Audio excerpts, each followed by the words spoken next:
同款嘛是真好佚佗，来看到台东热气球嘉年华月底上场。台东县县政府昨昏办记者会，其中7粒热气球升请去半空中，搁再邀请在地布农族的囡仔跳传统的舞蹈表演，现场足热闹。台东县热气球嘉年华今年已经第9档，今年特别用囡仔的故事红仔图来做主题，特别邀请为全世界各地来40粒有造型的热气球，希望会当用囡仔图主角来做造型，请更加侪大人带囡仔做伙来台东行踏。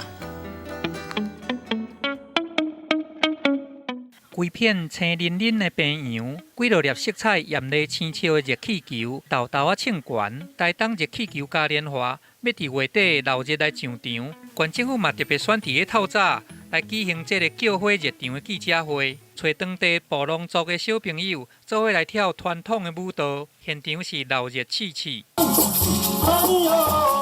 台东热气球嘉年华今年是第9年，特别用这个囡仔的趣味来做主题，邀请对海内外拢总40粒造型的热气球，希望透过伊这个放假的造型，贪吸引规家大细来台东遮看。另外，阁要配合9这个数字，特别举办9场光雕音乐会，要突破去年90万人次的入场纪录。在今年不仅是热气球，其实我们在年初就已经开始希望把部落旅游，希望把周边的民宿都跟我们一起配合，所以我们大概做了一些部落的整合，以及宜兰花莲县市的整合。